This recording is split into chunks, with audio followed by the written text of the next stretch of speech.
but this is just how the audio industry squeeze more money out of you after you already have the tools you need. Whoa, we're exposing big audio. It's like big oil. Little sus. Coming from a 400 sub channel to go from practically nothing to thousands of subs in hours. Hey engineers, we got a different one today.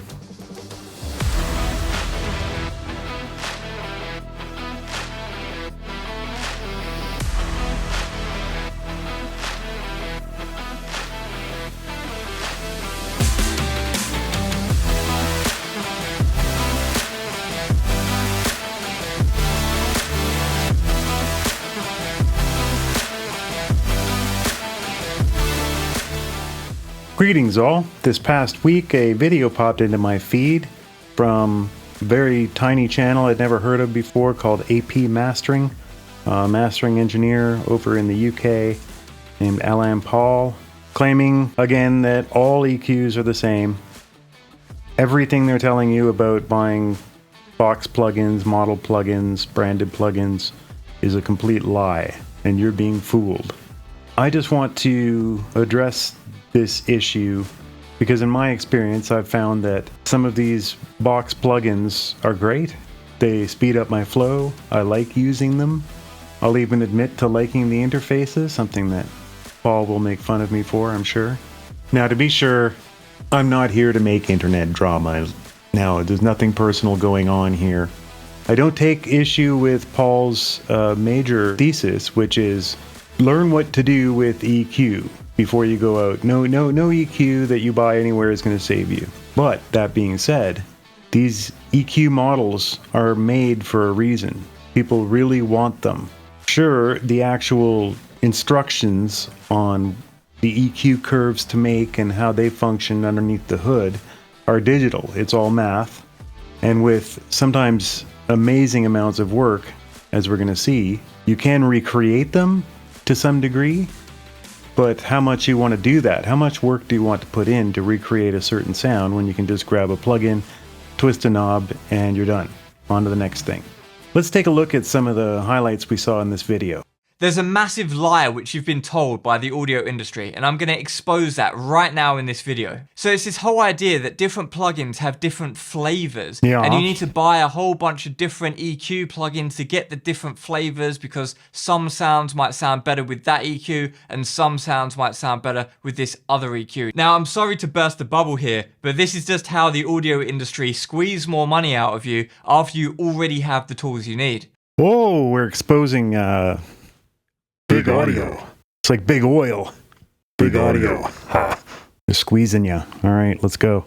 Go on, buy another EQ. Why? I've already got one. You've only got one? How embarrassing. You need to buy a bunch of different EQs to get different flavors. Really? Yeah, I can't believe you've only been using one single EQ this whole time. Now, I've got a super analog sound.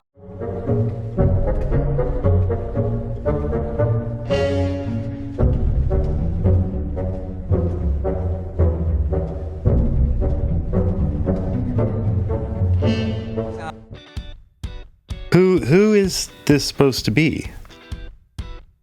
This isn't a conversation I've ever had with anyone. This isn't marketing I've ever seen on any website. This man is feeling awfully straw-ish. EQ for you, totally different from the cold, harsh digital EQ that you've been using. It sounds completely different and completely transform your mixes.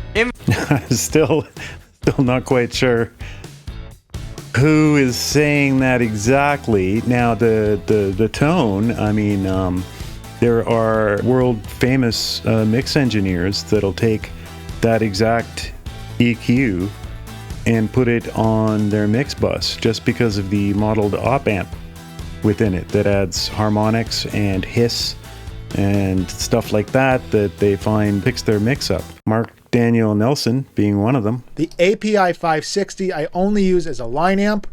I don't clone that in here because I'm actually using the 550 EQ. And if you see, the 550 EQ, which is always on, is set at 2 dB, 50 Hertz, 2 dB, 10K. So essentially, I'm getting the same sound on my stems from the summing with this guy. Try doing that with the real EQ in Reaper. In reality, this is almost entirely just bullshit. In almost all of the cases, Almost. Almost. What does that mean, buddy? actually matter. Just having one single full-featured high-quality EQ is going to give you all of the flavors and tones that you need. The hard truth is that most people just don't know how to use the gear which they already have available to them, and they think that different plugins sound radically different because of two main reasons. Okay, so totally with Paul here. The first thing is to know what you're doing. Know what EQ does, know what you want to do, start small. Chris Lord Algae has a good advice about this. Now people say, well, Chris, is that quick, that simple, that easy? Yes, it is, because for all you people mixing, you really become a mixer after hundreds of mixes, hundreds of years of practicing, time, and then you do less and less and get better mixes, okay? I guarantee a lot of you out there that are beginning mixing think that, ooh, I'll put a plugin on this, a plugin on that, a compressor on this, a limiter on that. That is all nonsense. Mixing is balancing the instruments, balancing the vocals with nothing, with no tools. Maybe one effect, maybe one reverb. Start where I started, where you had nothing but the songs and the balance to make it do something. First major factor are those pretty interfaces which plugin developers go to great lengths to make look like old analog gear, and that really fools people into thinking it sounds like old analog gear, because what we perceive with our eyes influences what we hear with our ears. Does it though? Has there been a study done that people do blind testing? And I guess it wouldn't be blind, you're looking at the plugin. Has that been proven? People think it sounds better if it looks better? This is a known scientific fact. Without even listening to sources, the plugin, just looking at it, if it looks like a Neve EQ out of an old console, you'll think, wow, that must sound warm and old and vintage and analog. And if it looks all futuristic, you might think that sounds precise and modern.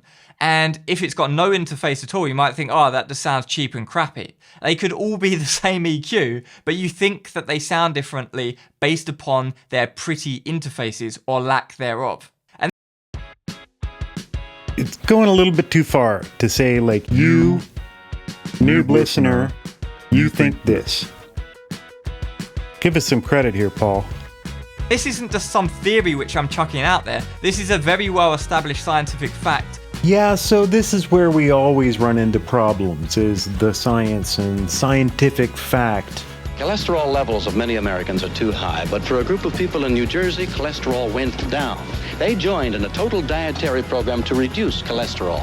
Less fats, lean meat, egg and cheese substitutes, and highly polyunsaturated foods, including Promise margarine. Promise is highly polyunsaturated. 40 years ago, it was scientific fact that eating too much animal fat like butter and beef was going to give you cholesterol, which was going to give you a heart attack.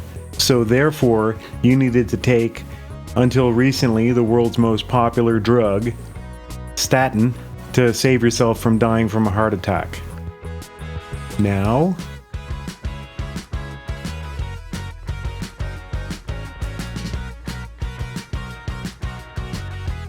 and plugin developers know this very well. Look for a video on the McGurk effect, for example. There's a whole bunch of audio-visual illusions out there on YouTube. You can go and search them if you're interested.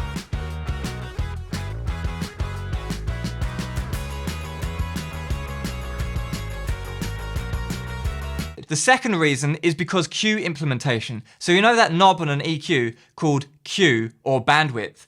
That is implemented differently across different EQ plugins from different manufacturers. So on one plugin, you might set it to 1, but that might correspond on another plugin to a setting even of 2. It could be radically different between plugins. So if you don't know how to use the EQ correctly, you're not familiar with it, then you could be fooled by the fact that there's differences in the Q. You might be thinking, that's a bit of a controversial claim, and I'm not going to believe that before I see some evidence. Well, I've got some evidence for you. I'm not thinking that at all. Q implementations are different on different plugins. Who's thinking that's a bit of a controversial claim? This is one of the reasons why I argue for buying EQs that you like the layout of. There's totally different implementations of Q, crossover, everything, all the way the filters are designed, and the programming that goes into the filters as well.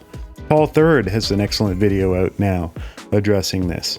Why there are certain EQ plugins that have a sound and why they do sound different and why they might be worth giving a shot. There's so much that goes into making each of these plugins that, even digital EQs can have differences. And that's why when I tried to match Ruby, Acoustica Ruby, and I tried to match the Titanium, which is the tube tech, I just couldn't do it because the pass-through of the unit was just too hard to replicate. And when I did try and replicate it and try and get the phase right, it was just really difficult, because the thing with algorithmic plugins is normally they are limited to say 20 hertz, 20 kilohertz, where in some of these analog units you get like low-end roll-offs as much as like 5-10 hertz. You can see it in Plugin Doctor, and that is the main reason why I still use Acoustica plugins to this day. Not for the filters, because I could do the filters with a normal EQ. I just want the pass-through. But it's not just input transformers, it's also the line amp. The line amp is the thing. Now in Acoustica plugins, they call it the pre. I don't know why, because it's a post amp, it's a line amp. The line amp goes at the end. So you'll have your input transformer, you'll have your filter circuit, and then your filter circuit goes into like a line amp. And then sometimes if it's Neve, like an output transformer. So your input transformer is going to shift the phase, your output transformer is going to shift the phase, dependent on the circuit, dependent on the transformers, dependent on how good you are, as a circuit designer, blah, blah, blah. So it's manipulating timing. So if you think about a analog box that's got phase discrepancies from like fucking, 10 to fucking 20 kilohertz, all the way up, what you're going to hear is kind of timing issues. You're going to hear like these subtle EQ moves, because essentially that's what phase is. Dan Worrell made a great point a couple of months ago, where EQ doesn't cause phase shift causes EQ. We're available to make ABX testing as easy as possible. It can't remove the need to repeat the test.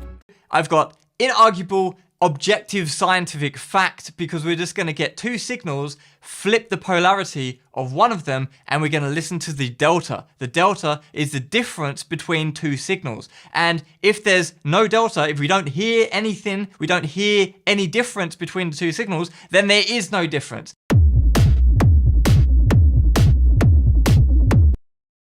So we can take FabFilter Pro Q as our benchmark. Everyone agrees this is a great sounding EQ, and we can compare it to our built-in Reaper plugin, which looks crappy, and you think that there would be a difference in sound, but no, there's not. We can hear from the delta that they're essentially identical once we've matched the Qs. And we can boost it. And okay, yeah, so nothing crazy here. It's got two totally linear digital EQs. I don't think that the Reaper EQ is going to sound worse or act worse, and I don't look at the Pro Q as an EQ that I'd buy for massive coloring changes and such. It's a wonderfully accurate EQ. It's so flexible, incredible digital EQ. But no one's thinking it's going to sound better just because it looks better.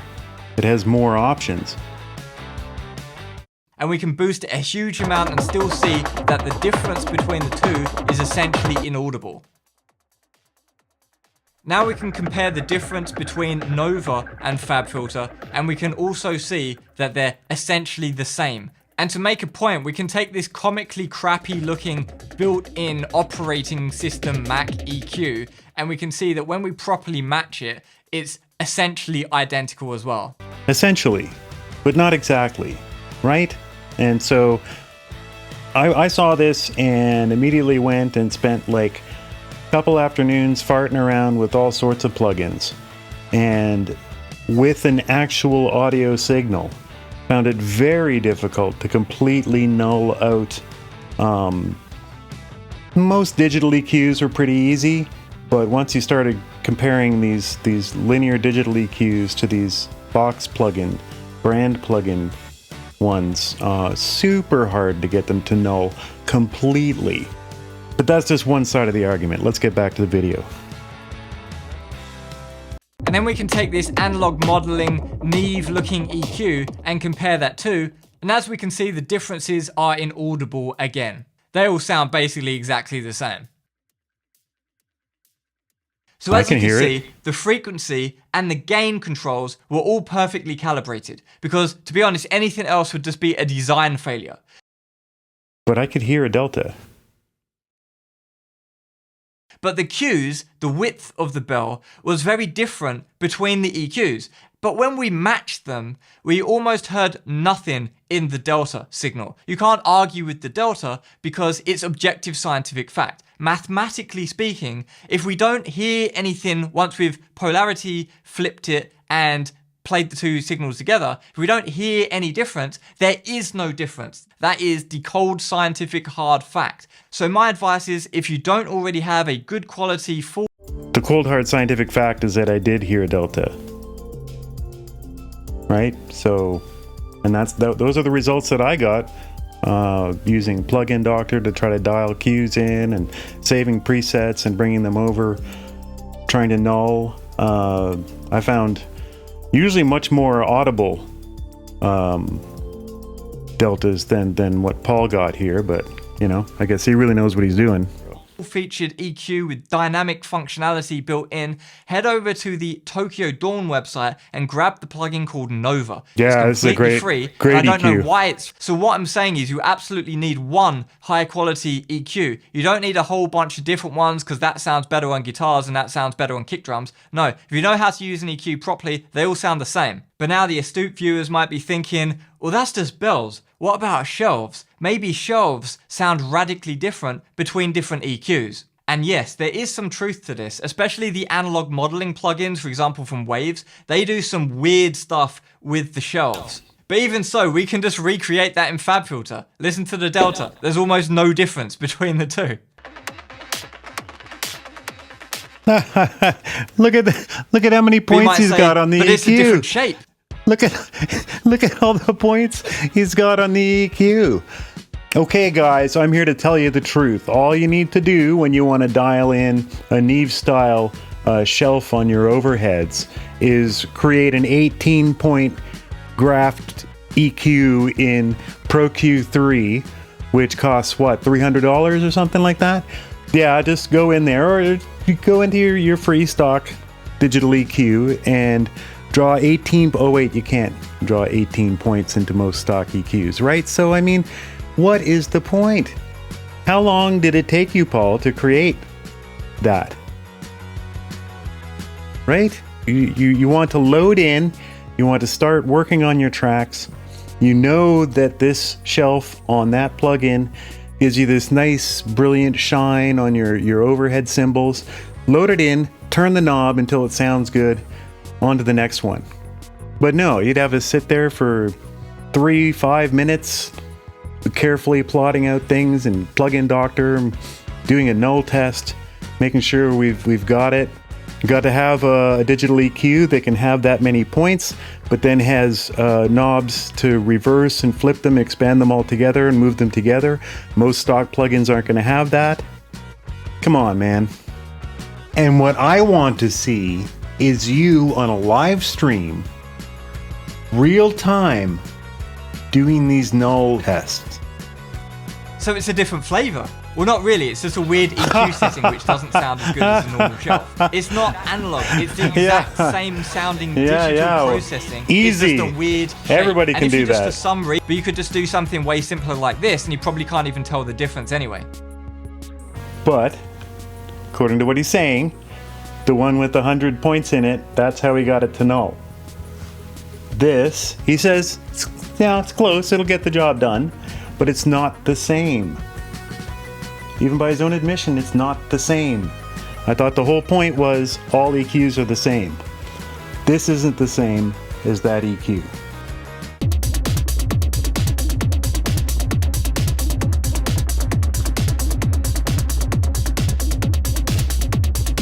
And if your one plugin does everything that you need, then you don't need 10 different plugins which you think sound different because they have different pretty interfaces. So hopefully now you're convinced if you use one high quality EQ properly, you don't need to buy multiple different EQs to get different flavors. This is just a scam. Now, of course, here, Paul is correct. Know what you're doing, and you certainly don't need to buy dozens of EQs. For me personally, EQs are far down on my list of when I'm going out and looking for those branded, modeled EQs. EQs are far down my list when I'm going out there looking for plugins to buy that are, you know, modeled or in the box kind of things. I'm usually looking for more complicated gear recreations, everything from, you know, time-based delays, reverbs, compressors, these kind of things. Although I gotta say, I got a few EQ units that I just love. They're modeled EQs, and I just love them because you just throw them in and you keep working. I learned how to mix right at the crossover coming out of the tape era, but still needed these giant consoles to work. So I learned how to mix on giant 88 input consoles and stuff, and that's how I learned how to mix, and I loved having the same sets of EQs and the knobs and controls on all faders, and you have to work within the limitations of what you've got. And for special occasions you'd bust out to maybe an outboard EQ or something, but you generally had what you had on the console. And so it might be just sappy nostalgia on my part, but I don't think so. I think there's something to be said for working heads down, knob, no perfect graph to work with, and just hearing and feeling things out. And a lot of cases, that's what people are looking for when they buy these knob box plugins. From the audio industry, the plugin developers trying to get you to buy more plugins from them, and that's fine. If they want to make money, they have to come up with some reason for you to buy them, but don't be fooled into thinking that they actually sound different. They don't. But they do. They do. They do sound different. The fact that you can mostly recreate them with a digital EQ, it's just not the same thing. You have to do all that extra work. You know, it's like you want a hamburger, but you got to go slaughter the cow.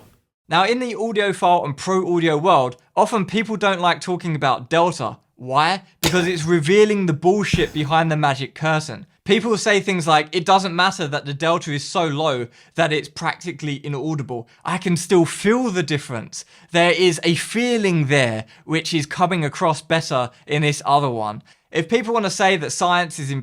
Who says this? Who says this? The closest we can get is what I just said. The flow of using these plugins, using the knob plugins, the old style EQs. Maybe that's as close as I can get to hearing that, but I mean, I've never heard anybody talk about defend the delta because of their feelings. This is all straw man stuff. Science is invalidated by their feelings. That's fine. They can argue about that. People argue about all sorts of things on the internet these days, but I just prefer scientific fact myself. But the absolute most important critical thing in using an EQ is being able to use an EQ properly. And so I've got your back on that one. I've got a bunch of courses on my website. Check out the link below, apmastering.com. Oh, interesting. The big audio is trying to sell you something. They're always trying to sell you more and more and more. What's Paul trying to sell you? Let's take a look.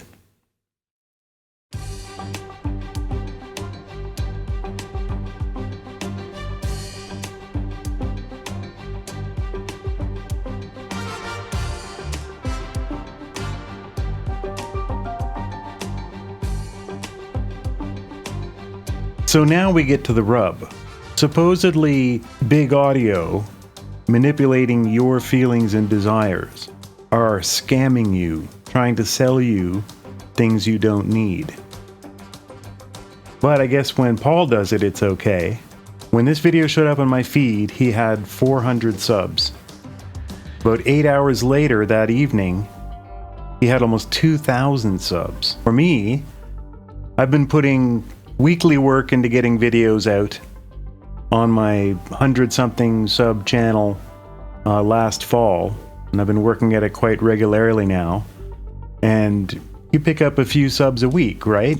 Paul needs to be credited for his approach. He's very provocative, he doesn't hold back, and it's a controversial topic, so well done on that. But I gotta say, a little sus coming with from a 400 sub channel to go from practically nothing to thousands of subs in days, in hours. One wonders if we're looking at a very, very coordinated, very well put together campaign here to sell courses. Which, hey, it's fine, man. Get some bag. Do your thing. Amazingly well executed. Perhaps a little YouTube ad buy?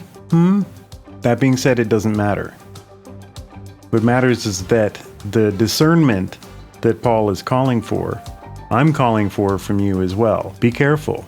Paul isn't telling you about this out of the goodness of his heart because he cares. He's got a well-crafted marketing campaign ready for you to go buy his course. Now, his course might be great. Look into it by all means. But make no mistake, that's what Paul is here to do. Now, who is Paul?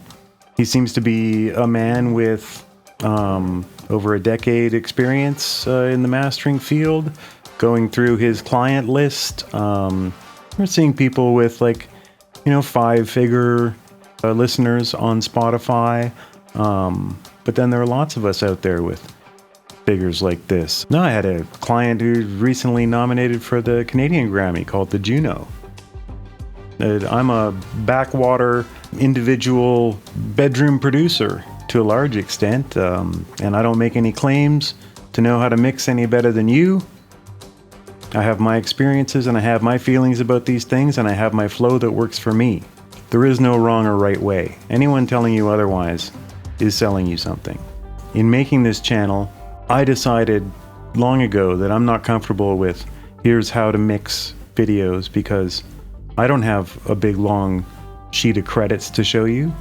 I've been working at this for 20 years, but in Ottawa, Canada, it's a musical backwater. So mostly local artists, demos, live recordings, that kind of thing. It's kept me busy and I've done well at it, but I don't have any huge credits. And if I'm going to go listen to someone about how to mix or how to master or how to use an EQ or what EQs are good, I'm going to go to YouTube and watch Grammy Award-winning, Grammy-nominated, world-famous engineers who mixed all my favorite albums. It's all over YouTube, people telling you their secrets to success. Certainly not going to pay a dime to anyone. And there's no difference between EQs. Well, tell that to Mark Daniel Nelson. Tell that to Chris Lord-Alge. These guys are picking and using certain models of EQs for a reason. Or have they taken the snake oil? Have they been suckered in? Are their feelings better than science? It's a hell of a claim, and again, I appreciate Paul's braggadocio here for being able to stand up and say, you're all being fooled, you guys are all just nuts. Anyway, as I said, in the end, I have no qualms with the fundamental concept behind what Paul is saying. Don't think that you're going to buy any plugin for any reason and it's going to somehow, it will make your mix better. You have to know when you need a certain tool. You have to learn how to EQ. So start small. Try to get recording software that you understand and try to make things sound as good as you can with what you have, and try to do that for a good while. There is no plugin you can buy that's going to give you a great mix. So it's going to be your ears first, and then when you know you need something, you can go buy a plugin. Now listen to me, I'm even trying to tell you what to do. At the end of the day, do what sounds good. If it's going to be an API model plugin or the Reaper stock plugin that gets you the sound you want, great. There are no rules. At the end of the day, it's hard work and good ears that will get your mix done. It doesn't matter how you get there. It doesn't matter if there's aliasing going on. It doesn't matter if there's harmonics or not, or linear or not linear, or how many bits. None of this matters. You mix with your ears, get the job done, and learn. Don't let anyone tell you how to do your job. With that being said, let's get it.